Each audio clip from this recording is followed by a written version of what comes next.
Allah'ın gazabından kurt.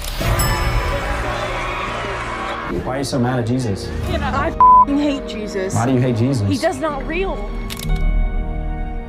धोखा मत खाओ, प्रभु का मजाक नहीं उड़ाया जाता, क्योंकि मनुष्य जो कुछ बोएगा वही काटेगा। Prayer, you think leaving it to God is the answer? सावधान, न्याय आ रहा है, आप बहुत दूर जा रहे हैं।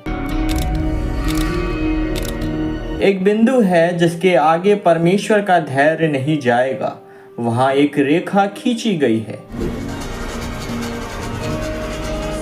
Catastrophic rainfall slamming southeast Brazil, now killing at least 46 people.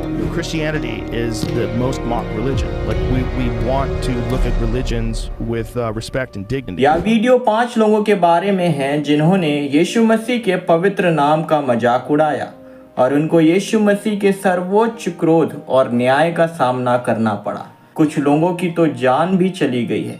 Madonna एक विश्व प्रसिद्ध अमेरिकन गीतकार और गायिका हैं।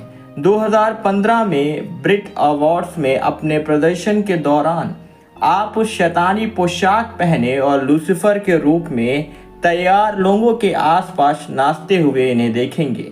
उनके गीत की शुरुआत में ऐसा लग रहा था कि उनका प्रदर्शन योजना के अनुसार चल रहा था, लेकिन अचानक से एक घटना घटी।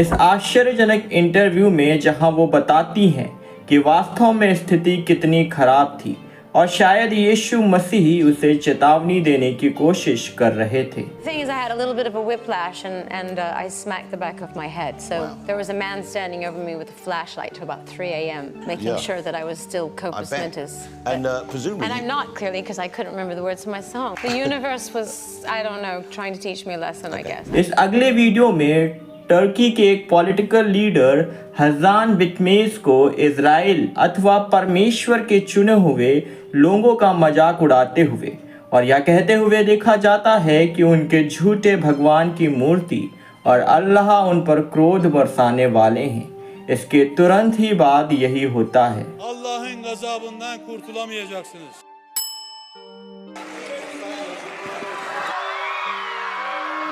उन्हें दिल का दौरा पड़ा और वे टीवी पर गिर पड़े और 2 दिन बाद उन्होंने दम तोड़ दिया।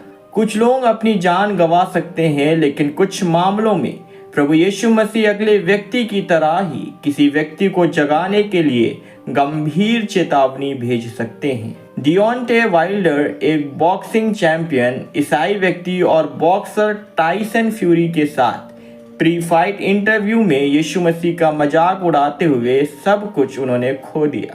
I don't believe in all that stuff at all. I do. Because Jesus Christ is my savior and I don't believe in all spirits and alter egos.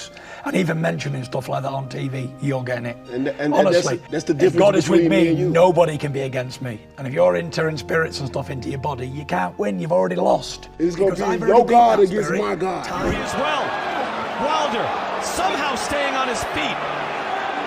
Taking supernatural strength. Fury throwing it up again. Wilder, and that's it.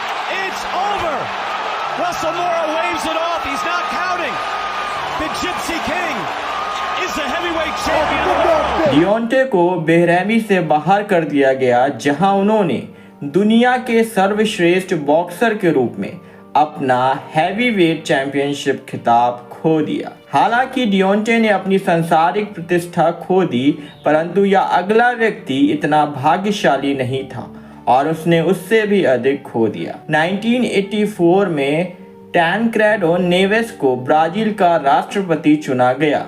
उन्होंने पूरे विश्वास के साथ कहा कि उन्हें 500,000 vote मिलेंगे और अगर वह जीत गए तो खुद परमेश्वर भी उन्हें राष्ट्रपति पद से नहीं हटा पाएंगे। यह चौंकाने वाली बात थी जो उनके इनॉग्रेशन से पहले शाम को ही घटी। वह गंभीर रूप से बीमार पड़ गए और कुछ ही हफ्तों बाद उनकी मौत हो गई। जो लोग परमेश्वर का उपहास मजाक बनाते हैं उन्हें न्याय भुगतना पड़ेगा। 1922 से 1933 तक ब्राजील ने दुनिया के लिए ईसाई धर्म के प्रतीक के रूप में क्राइस्ट द रिडीमर नामक 100 फुट की मूर्ति के निर्माण पर $4 मिलियन से अधिक रुपए खर्च किए। वही देश जो खुद को ईसाई कहता है ना एक परेड आयोजित की जहां उन्होंने एक विशाल शैतानी नाव बनाई जिसे उन्होंने चारों ओर घुमाया और हजारों दर्शकों का मनोरंजन किया। बस कुछ साल बाद ही परमेश्वर ने उन्हें यह चेतावनी भेजी कि उन्होंने ईसा मसीह का प्रतिनिधित्व करने वाली जो मूर्ति बनाई थी वह बिजली गिरने से अटक गई। हैरानी की बात यह है कि ऐसा 2 बार हो चुका है। उस मूर्ति पर बिजली गिरने की संभावना 10 लाख में से 1 से भी कम है। यदि ब्राजील अपने पापों से पश्चाताप नहीं करता है और अपने एकमात्र उद्धारकर्ता के रूप में यीशु मसीह की ओर नहीं मुड़ता है तो उसे यीशु मसीह के शाश्वत क्रोध का सामना करना पड़ेगा। बस एक क्षण में मैं एक ऐसे व्यक्ति के बारे में बताने जा रहा हूं जिसने परमेश्वर के परम क्रोध और न्याय का सामना किया। बाइबल में कई उदाहरणों में से हम पूरे इतिहास में देखते हैं कि परमेश्वर अपने पवित्र नाम को कितनी गंभीरता से लेते हैं और यदि उनका मजाक उड़ाया गया और उनका अनादर किया गया तो वह क्रोध और न्याय दिखाएंगे। पूरी दुनिया में बाढ़ आ गई क्योंकि हर विचार और हर काम लगातार बुरे थे। उजहा जिसने वाचा के संदूक को छुआ और वह तुरंत मर गया। इजराइल राष्ट्र को उनकी अवज्ञा के दंड के रूप में 40 वर्षों के लिए जंगल में भेज दिया गया था और जब परमेश्वर ने लोगों और देश पर विपत्तियां भेजी तो मिस्र का न्याय किया गया। सच तो यह है कि हम सभी ने अपने जीवन में कभी ना कभी परमेश्वर का मजाक उड़ाया है और हमारे और इस वीडियो में दंडित लोगों के बीच एकमात्र अंतर परमेश्वर का अनुग्रह है। हम सभी नरक में भेजे जाने के योग्य है, फिर भी परमेश्वर की कृपा और दया के कारण और एक मुफ्त उपहार के रूप में वह हमें अपने पुत्र यीशु मसीह के माध्यम से उद्धार प्रदान करता है। यीशु जो पाप नहीं जानता था पाप बन गया ताकि हम उसमें परमेश्वर की धार्मिकता बन सके। जो लोग यीशु मसीह का उपहास करना जारी रखते हैं उनके लिए अभी भी समय बाकी है। आपके लिए अभी भी पश्चाताप करने और इस जीवन में अपने एकमात्र यीशु मसीह और आशा के रूप में मसीही की ओर मुड़ने का मौका है। केवल वही तुम्हें अनंत जीवन दे सकता है, केवल वही तुम्हें उद्धार दे सकता है, वही तुम्हारे पापों की क्षमा दे सकता है।